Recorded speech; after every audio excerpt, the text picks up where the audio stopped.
The celestial beacon is the name of an event that occurred July 24th of 1996. It is also the name of a specific geometric structure which is called an octahedron. This octahedron was built according to specific ratios and progressions that occur mathematically in all life, in nature, and everything on our planet. This particular octahedron, as you'll see in the upcoming video, was not balanced. Its top half and its bottom half are not the same size. It acts as a transmitter,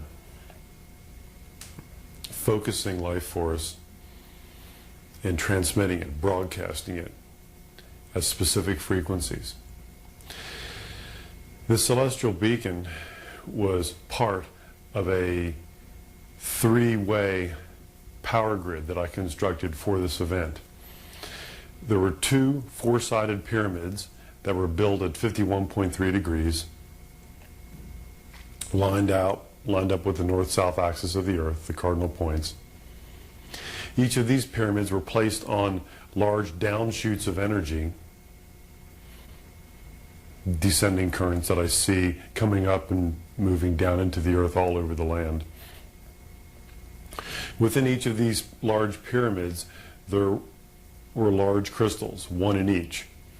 The crystals that I'm a caretaker for, their crystals' names are Mr. Light and Mr. Sound, respectively.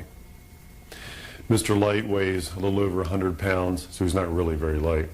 And Mr. Sound is somewhere around 90 pounds. They are brothers. They were mined approximately 20 feet from each other in the first crystal claim in North America.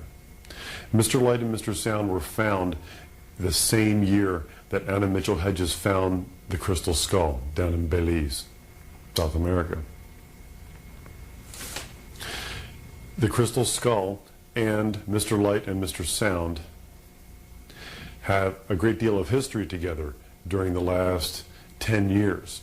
During my many visits with Anna Mitchell Hedges and the skull, I would bring Mr. Light and Mr. Sound into her home, and we would set the crystals up with the skull, and using my tuning forks and different other technologies that I have made available for myself, I would connect the crystal, all three pieces of crystal, so they could communicate more clearly, share their energies together, and exchange all the imprinted information that each of them carry. The celestial beacon itself would receive the energies that were accumulated within the four-sided pyramids. As each four-sided pyramid with Mr. Light and Mr. Sound in it would charge, much like a capacitor or a battery. Once they would reach saturation or full charge, they would set off pulses. Pulses through the ground, through the secondary ley lines of the planet that were connected to a three-sided pyramid in which the celestial beacon hangs. The three-sided pyramid acts as a transmitter itself. The four-sided pyramids act as receivers. So the four-sided pyramids charge to saturation, discharge into the three-sided transmitter pyramid, which has hanging from its apex the celestial beacon. Inside the celestial beacon there is, of course, the crystal skull. The crystal skull has a particular chamber that it hangs in this center point, energetically, not structurally, but the energetic center point of the octahedron, which is called the Eye of Yahweh. This is a flat area, which is the end of the top part of the octahedron and the beginning of the shallow section of the bottom. I designed the celestial beacon specifically to refract the energies of the crystal skull and to have it hang in a transmitting pyramid as it collects energy bursts and pulses from the receiving stations. The pulses are transmitted through the transmitter pyramid, collected and refracted through the celestial beacon, passing through the crystal skull, and again, as you'll see in the video, there's 3 crystals mounted specifically at certain angles in chambers in the upper parts of the celestial beacon. These further adjust the energies specifically. And what we have here is a sonic cannon, you could say, shooting off what I see as temporal flares. Most energetic devices, because of their construction, work to move energy in space. What the celestial beacon did, for those few moments when there was a window of opportunity to activate it and to have it work properly, is it became a temporal cannon, casting off flares in time. Now, of course, any event that we perform in space also occurs in time.